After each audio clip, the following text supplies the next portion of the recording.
Welcome dear rockets. वैसे हमने notice किया है कि चैनल पर कुकिंग पर आधारित मूवीज को ज्यादा पसंद किया जा रहा है, तो हम उसी श्रृंखला में कोई मूवी ढूंढ रहे थे आपके लिए, और हमें मिली एक ऐसी बेहतरीन मूवी जिसको डायरेक्ट किया है शाओलिन सॉकर, कुंग फू हसल, CJ7 जैसी धमाकेदार मूवीज के डायरेक्टर और एक्टर ने, जिनका नाम आपके सामने स्टीफन चाओ। तो आज की मूवी भी धमाकेदार है, तभी तो हम आपके लिए लेकर आ गए हैं। इस मूवी में तरह तरह के और कलरफुल एंड टेस्टी डिशेस को बनते हुए देखकर आपका जी जरूर ललचा जाएगा, जिसकी पूरी गारंटी देंगे हम, और भूख भी लगेगी आपको। तो एक काम कीजिए, खाना वगैरह बिल्कुल रेडी रख लीजिए, जरूरत पड़ सकती है आपको। तो देरी किस बात की, चलिए देखते हैं द गॉड ऑफ कुकरे, जो कि 1996 में रिलीज हुई थी। हाँ, जरा पुरानी है, जरा नहीं बहुत पुरानी है, लेकिन यू विल एंजॉय। वेल, तो मूवी की शुरुआत होती है कि स्ट्रीट फूड वाले एरिया में, जहाँ पर एक औरत छोटा सा नूडल्स शॉप चलाती है। इस भीड़ भाड़ वाली जगह पर एक औरत के लिए दुकान चलाना उतना आसान नहीं होता। इस औरत का नाम है शिरिल। देखने में, हाँ दोस्तों, ये थोड़ा अकड़ू लगती है और चेहरा इसका जरा बिगड़ा हुआ लगता है। तभी वहां पर आता है अपना हीरो स्टीफन और नूडल्स को मांगता है। वो भी नूडल्स बॉल उसकी ओर फेंक देती है। बताओ यार, ये इनका कस्टमर सर्विस। खैर, स्टीफन को गुस्सा तो आता ही है, लेकिन भूख भी बहुत लगी होती है, तो वो नूडल्स को चुपचाप खा जाता है। वो कहता है कि अरे, इसमें ना नमक है, ना मिर्ची, और ना ही कोई स्वाद है, और ना ये ठीक से पका हुआ है। क्या है ये? ऊपर से नूडल्स देखो कितना गंदा है। ऐसे नूडल्स सर्व करती हैं आप अपने कस्टमर्स को? पर शिरिल को जैसे दोस्तों कोई फर्क ही नहीं पड़ता। वो तो मुंह फुलाकर बस अपना काम कर रही होती है। फिर वो स्टीफन को टॉयलेट पेपर का रोल देकर कहती है कि अगर गंदा है तो इसे साफ कर लो। स्टीफन तो गुस्से में उस पर बरस पड़ता है। स्टीफन को तो इतना गुस्सा आता है, वो कहता है कि तुमने शायद मुझे पहचाना नहीं। मैं दुनिया का बेस्ट शेफ हूँ और फिलहाल दुनिया से छुप कर रह रहा हूँ यहाँ पर। मैं पता कौन हूँ? मैं हूँ गॉड ऑफ कुकरे। ये कहकर वो अपना चश्मा उतार कर अपना मुंह जरा क्लोजअप में दिखाता है। शिरिल शॉक उसको देखते रह जाती है, और यहाँ पर आता है स्टीफन का फ्लैशबैक। हाँ दोस्तों, ये सच में गॉड ऑफ कुकरे था, यानी दुनिया का सबसे बढ़िया शानदार शेफ। वो एक कुकरे शो को जज करने जाता है, जो कि लाइव टेलीकास्ट हो रहा है। एक कंटेस्टेंट ने फ्राइड राइस बनाया होता है, जो हमें थोड़ा क्लोजअप में गर्मा गर्म दिखाया जाता है। तो डिश को देखते स्टीफन उसका रेसिपी बताने लग जाता है कि इस फ्राइड राइस को बनाने के लिए तुमने पॉन को अच्छे से साफ करके उसके 2 हिस्से किए और बीच में राइस रखकर उसको स्टीम किया। फिर उसके अंदर से राइस को अलग निकालकर एबोलोन नाम के एक फ्रेश जूस को उसमें मिक्स करके फिर से राइस को फ्राई किया। राइट? सभी चौंक जाते हैं कि सिर्फ 1 स्पून टेस्ट करके ये उसकी पूरी रेसिपी कैसे बता सकता है। और यहाँ पर दोस्तों, आप मीडिया वालों की तो पूछो ही मत। वो 1 का 10 बनाकर अपने आर्टिकल्स में लिखते हैं कि स्टीफन इज ग्रेट, और जिस कंटेस्टेंट ने डिश बनाया था वो काफी अच्छा कुक था। लेकिन स्टीफन कहता है कि तुम्हारा डिश अच्छा नहीं है और तुम्हें 0 मार्क्स मिलेंगे। अब वो शेफ परेशान हो जाता है कि यार, 0 मार्क्स कौन देता है कुकिंग कंपटीशन में? 1 नंबर तो दे ही सकता था ये, पता नहीं यार। वेल, अगले कंटेस्टेंट के डिश का नाम है मल्टी फिश। इस डिश को बनाने में 2 गुनी मेहनत लग जाती है दोस्तों, क्योंकि पहले तो एक फिश को काट कर उसके अंदर का फ्लैश और बोन्स वगैरह निकाल कर फिश को खोखला कर दिया जाता है। फिर दूसरे फिश का फ्लैश निकालकर इस खोखले फिश के अंदर रखकर उसकी सिलाई की जाती है और स्पाइस वगैरह डालकर उसकी कुकिंग की जाती है। ऐसा करने से इसमें 2 फिशेस की टेस्ट आ जाती है, इसीलिए ये हुआ मल्टी फिश। इसके बाद स्टीफन उसको टेस्ट करके कहता है कि इसको खा के तो मुझे उल्टी आ रही है, एकदम बकवास बना है। ये कहकर वो उसे भी 0 ही दे देता है। इस तरह सारे कंटेस्टेंट्स को वो सिर्फ 0 देकर आगे बढ़ जाता है। अब आखिरी शेफ आता है, तो उसने बतख का कोई डिश बनाया होता है, जिसे टच करके स्टीफन कहता है कि ये तो एकदम ठंडा है, तुम इसको पका चुके हो या अभी फ्रीजर से निकाला तुमने? उसको भी दोस्तों 0 मार्क्स मिलते हैं। पर ये शेफ दूसरों की तरह चुप नहीं रहता और चिल्ला देता है कि अच्छा, एक बात बताइए, बिना टेस्ट किए हुए तुम किसी को 0 कैसे दे सकते हो? वो बतख को खाकर दिखाता है, तो उसके अंदर दोस्तों चिकन रखकर कोई नया डिश बनाया होता है उसने, जो कि एकदम गर्मा गर्म है। वो कहता है कि टेस्ट तो तुम्हें करना पड़ेगा, फिर देना मुझे मार्क्स। स्टीफन कहता है कि टेस्ट की तो बात ही नहीं है, तुम्हारा मुंह इतना खराब है कि मुझे देखने का मन नहीं करता। ये 0 डिश के लिए नहीं, तुम्हारे मुंह के लिए है। और मैं सच बताऊं तो मुझे ऐसे बदसूरत लोग कतई पसंद नहीं है। उनके डिशेस को टेस्ट करना तो दूर की बात हो गई मेरे लिए। एक काम करो, अपने मुंह का प्लास्टिक सर्जरी करवा लो। दोस्तों, शेफ अपना चेहरा ढक लेता है और रोने लग जाता है। कहता है यार, ये कैसा कॉम्पिटिशन है। वो बहुत ही इंसल्टेड फील करता है। मीडिया वाले तो उसका क्लोजअप शॉट लेने पे तुले होते हैं कि कब आए ये हमारी TRP में। एंकर पूछता है कि अगर कोई भी डिश अच्छा नहीं है तो फिर अच्छा डिश आप ही बनाकर दिखाइए। वाह,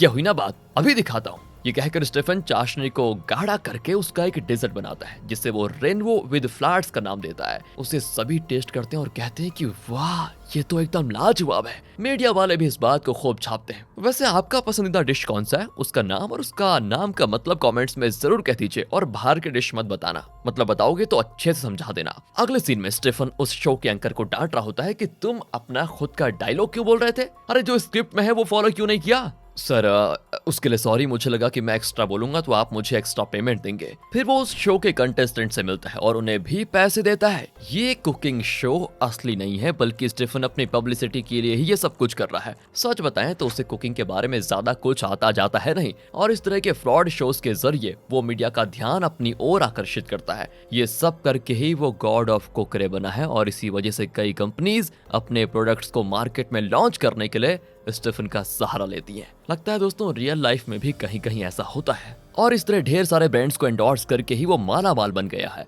इस फ्रॉड बिजनेस में उसका एक पार्टनर भी है। फिलहाल वो एक नूडल्स कंपनी का ऑफर लेकर आया है। अब क्योंकि स्टीफन गॉड ऑफ कुकरी है तो उस कंपनी को लगता है कि अगर स्टीफन उनके नूडल्स पैकेट को रिकमेंड करेगा तो सेल्स बहुत ही बढ़िया हो जाएगा। कट करके टोंग नाम के एक आदमी को दिखाते हैं जो कि स्टीफन का असिस्टेंट बनना चाहता है। वो कहता है कि सर आप मेरी इंस्पिरेशन हो सर, मैंने कैटरिंग कुकिंग वगैरह का कोर्स भी किया है और मुझे एक्सपीरियंस भी है अच्छा खासा। प्लीज मुझे अपना असिस्टेंट रख लीजिए, आप जो कहेंगे मैं वो करने को तैयार हूँ। आप चाहो तो सर मैं इस बिल्डिंग से कूद जाऊँ। स्टीफन कहता है कि उसकी जरूरत नहीं पड़ेगी, तुम बस अपना ये पैंट उतार कर उस लिफ्ट के पास जाकर बैठ जाओ। ये टोंग तो पलक झपकने का टाइम भी नहीं लेता और तुरंत पैंट उतार कर लिफ्ट के पास बैठ जाता है। वाह बेटा, इसे कहते हैं असली चेला। ठीक है, अब पैंट पहन लो और कल से तुम मेरे असिस्टेंट। ओके, बहुत बढ़िया। और ये टोंग तो एकदम खुश। अब स्टीफन की जिस कंपनी के साथ डीलिंग हुई थी वो अपना नया नूडल्स पैकेट लॉन्च करते हैं, जिसके लिए वो स्टीफन को बुला लेते हैं वहां पर। स्टीफन वहां पर जाकर उस नूडल्स की पब्लिसिटी करने लग जाता है कि वाह ये बहुत ही टेस्टी है और मैं रिकमेंड करता हूँ कि इसको सब खरीद कर खाएं। सब कुछ बढ़िया चल रहा था, लेकिन तब स्टीफन का असिस्टेंट यानी टोंग बीच में आ जाता है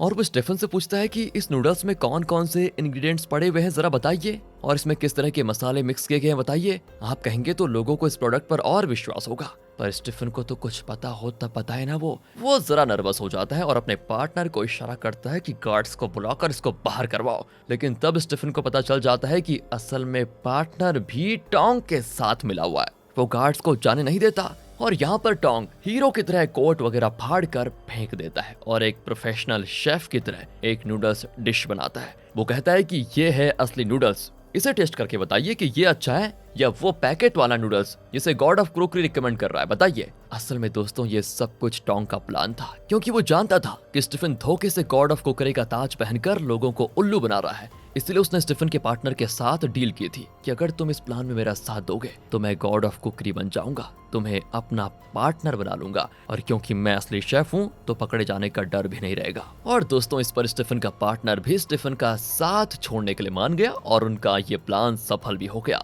मीडिया और पब्लिक के सामने स्टीफन का पर्दाफाश हो गया था। यही नहीं, पुलिस उसको अरेस्ट करके जेल में बंद कर देती है क्योंकि उसके रिकमेंड किए हुए प्रोडक्ट्स को खाकर 50 लोग बीमार पड़ गए थे और वो हॉस्पिटल में है। इसके बाद as you know god of cookery बन जाता है टोंग, और स्टीफन ने धोखे से जो प्रॉपर्टी बैंक बैलेंस वगैरह कमा कर रखा हुआ था वो सब कुछ सील कर दिया जाता है। आ जाइए दोस्तों प्रेजेंट में। वो शेरिल को बताता है कि मैं अभी अभी जेल से रिलीज हुआ हूँ। तभी अचानक एक गैंग आकर उसको पीटने लग जाता है। फिर पता चलता है कि शेरिल की दुकान पर आने से पहले स्टीफन ने किसी और की दुकान में लड़ाई झगड़ा किया था, इसलिए वो लोग उसको मारने के लिए यहाँ पर आ गए हैं। शेरिल तो स्टीफन को उन लोगों से बचा लेती है और उनको भगा भी देती है। फिर वो स्टीफन को एक बहुत ही टेस्टी राइस डिश खाने के लिए देती है। स्टीफन कहता है कि यार ये तो बहुत ही बढ़िया है, इसमें और तुम्हारे नूडल्स में कितना फर्क है, और ये राइस ये तो बहुत ही बढ़िया है, कहकर वो खाना मुंह में दबा देता है। अब रात को जब दुकान बंद हो रही थी तो एक गैंग वहां पर आता है। दरअसल ये आदमी इसी मार्केट में एक स्ट्रीट फूड शॉप चलाता है जिसमें वो प्रॉन के डिशेस बनाता है और इसका नाम है चैन।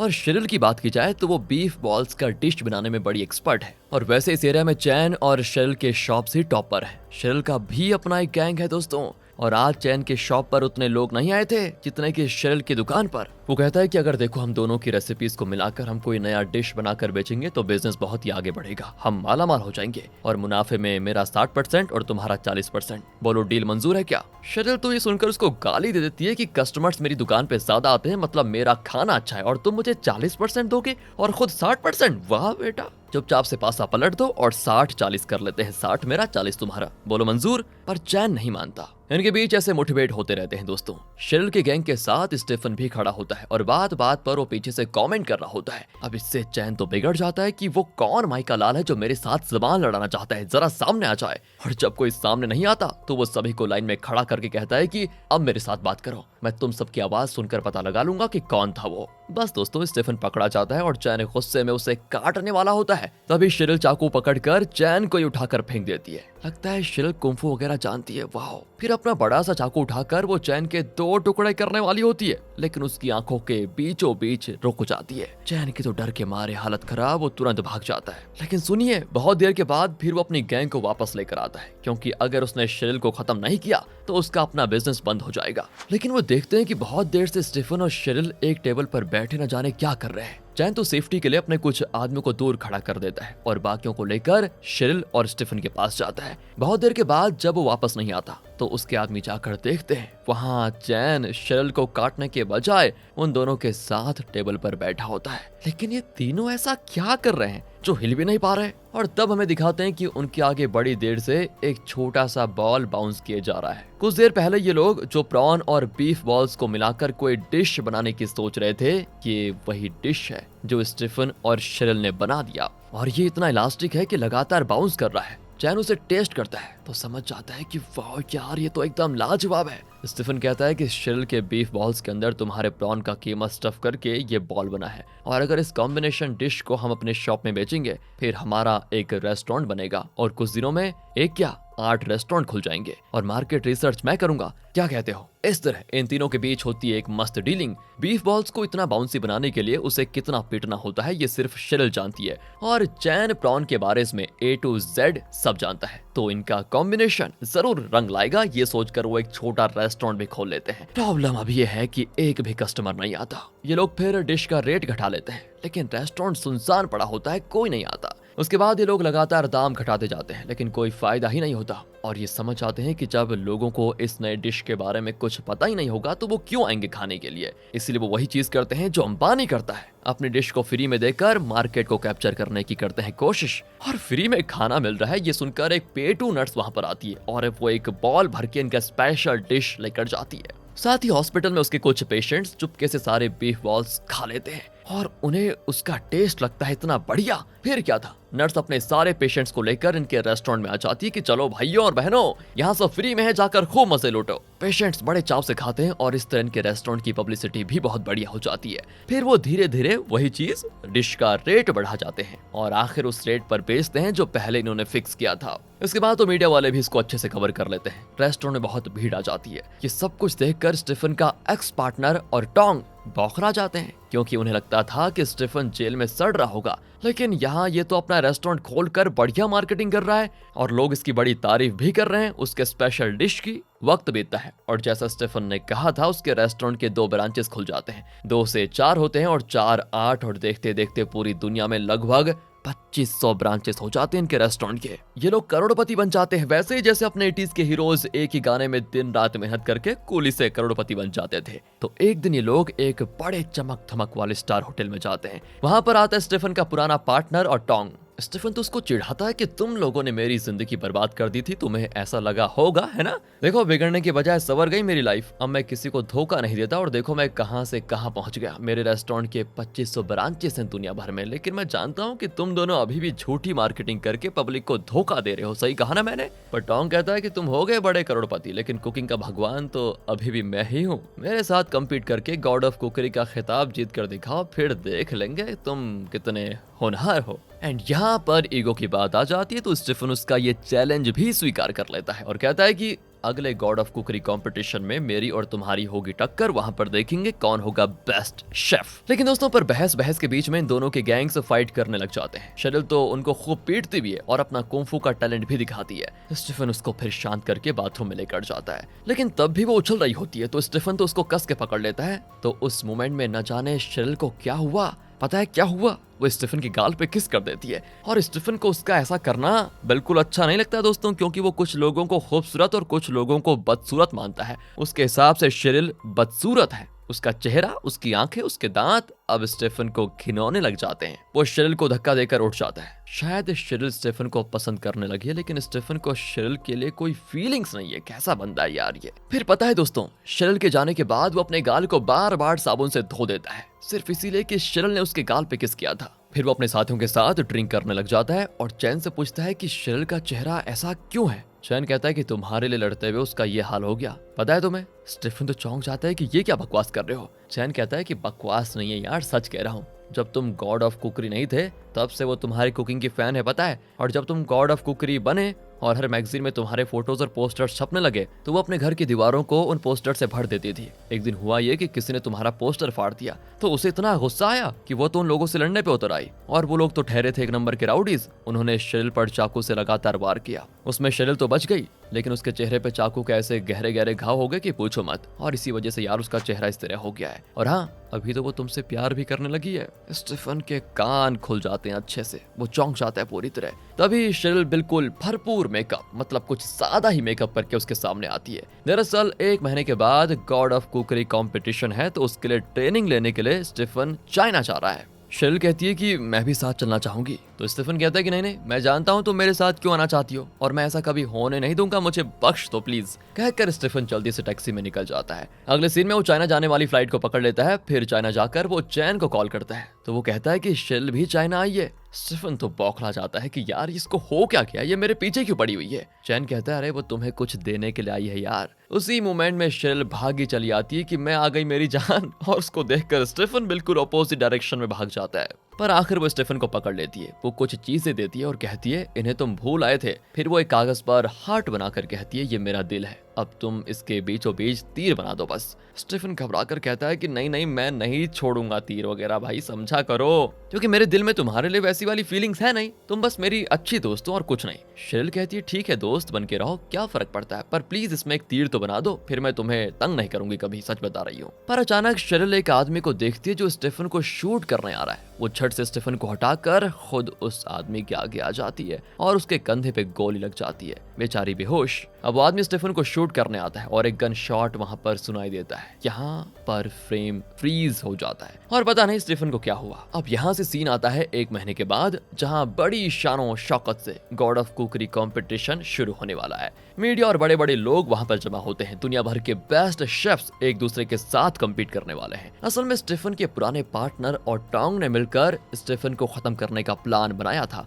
यहाँ पर एंकर अनाउंस करता है कि कंपटीशन ठीक टाइम पे शुरू होगा। अगर कोई शेफ 1 सेकंड भी लेट हुआ तो कंपटीशन से बाहर हो जाएगा। एंड यहाँ पर टोंग बड़ी टेंशन में होता है कि कहीं स्टीफन आ ना जाए वरना वो जीत जाएगा। पर पार्टनर कहता है कि डरो मत, वो नहीं आने वाला। पर टोंग तो घड़ी और दरवाजे को बारी बारी देख रहा होता है। पर स्टीफन दरवाजे से नहीं, सीलिंग तोड़कर बिल्कुल सुपरमैन की तरह ऊपर से एंट्री देता है। टोंग और पार्टनर के मुंह खुले के खुले रह जाते हैं कि हमने तो इसका कत्ल करवा दिया था, ये जिंदा कैसे बच गया। चलिए एक जरा सा फ्लैशबैक देखते हैं तो उस दिन हुआ क्या था पता चल जाएगा। वो आदमी जो टोंग के कहने पर स्टीफन को शूट करने के लिए आया था, उसने शूट तो कर दिया लेकिन उसी सेकंड में गाड़ी तेजी से स्टीफन की ओर आई। वो स्टीफन के ऊपर चढ़ जाती है लेकिन स्टीफन एंड वक्त पर उस गाड़ी के ऊपर कूद गया और वहां से बच निकला था। पर इससे हुआ ये कि वो गाड़ी एक जगह पर बैलेंस खो देती है। एंड वक्त पर स्टीफन नीचे कूद जाता है जिसकी वजह से उसे बहुत चोटें आती है लेकिन वो मरता नहीं। और तब एक बुजुर्ग मॉन्क ने स्टीफन का इलाज करके उसको बचाया था। लेकिन शेरिल का क्या हुआ ये फिलहाल नहीं दिखाया जाता।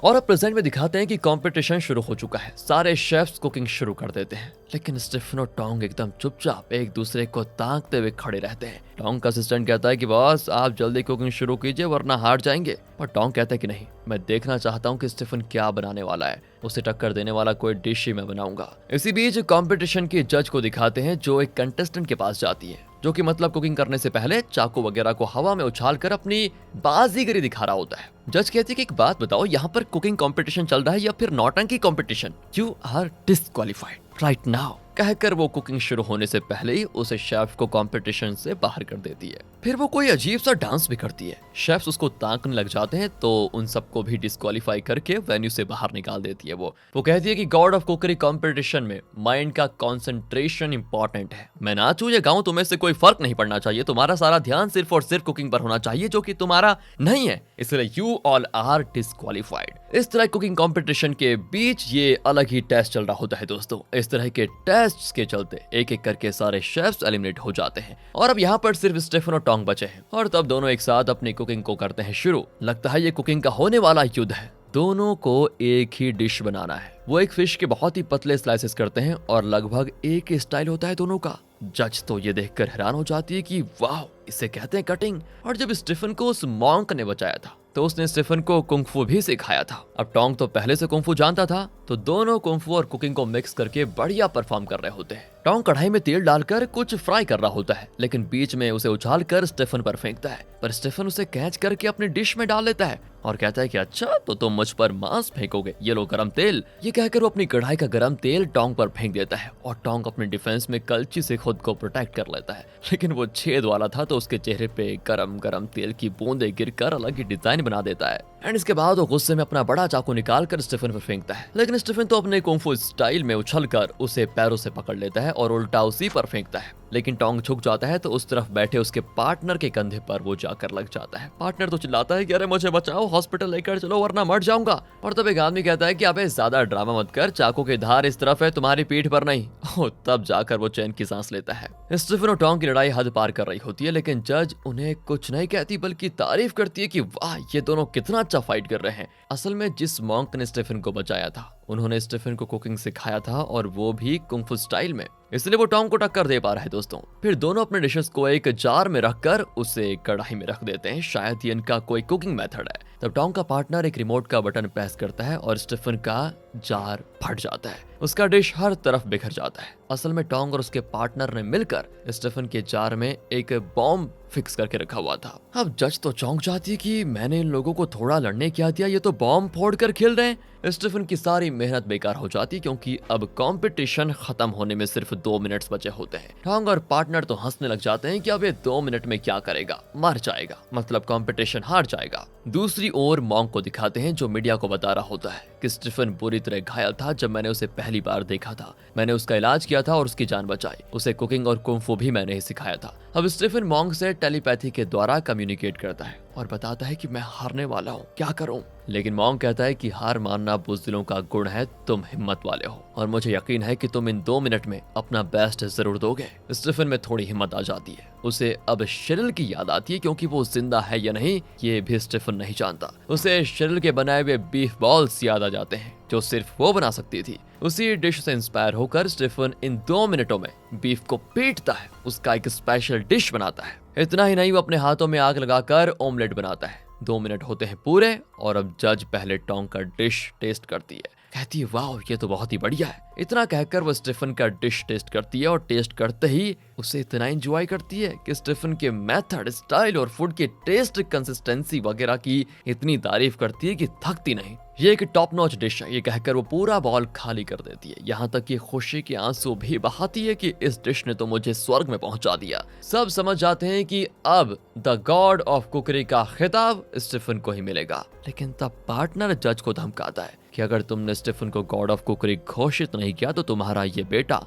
तुम्हारा हस्बैंड दोनों मारे जाएंगे। फिर वो अपने परिवार को बचाने के लिए टोंग को विजेता घोषित कर देती है, पर उसे बड़ा दुख होता है कि उसे ये कदम उठाना पड़ा क्योंकि वो जानती है कि असली विनर तो स्टीफन है। टोंग के लोग बड़े सेलिब्रेट कर जाते हैं, वो टोंग को गॉड ऑफ कुकरी की ट्रॉफी देने वाले होते हैं कि अचानक वो जगह बुरी तरह हिल जाती है, दीवारें और खिड़कियां टूटने लगती हैं जैसे भूकंप आ गया हो। और तब तेज रोशनी के बीचों बीच 3 परियां दिखाई पड़ती हैं, जिनको देखकर स्टीफन अपना सर झुकाता है। वो कहती हैं तुम्हारी मेहनत बेकार नहीं जाएगी, आज से दुनिया के गॉड ऑफ कुकरी तुम ही हो। ये कहकर वो खुद स्टीफन को गॉड ऑफ कुकरी का खिताब देती है, पर पार्टनर उन्हें चिढ़ाता है और अब स्टीफन से कहता है कि वाह ड्रामा बड़ा अच्छा कर लेते हो तुम, इन तीनों को कितने पैसे दिए तुमने बताओ। कहकर वो तीनों परियों को शूट करने जाता है, लेकिन वो तीनों असली परियां थी। फिर वो पार्टनर को शाप देकर कुत्ता बना देती है। टोंग उन्हें शूट करने वाला होता है तो वो उससे भी कोई शाप देती है, पर पता नहीं वो क्या शाप था। अचानक सब कुछ नॉर्मल हो जाता है और सभी को लगता है कि वो एक पल के लिए कोई सपना देख रहे थे, लेकिन ये सपना नहीं सच था क्योंकि पार्टनर सच में कुत्ता बन बैठा है।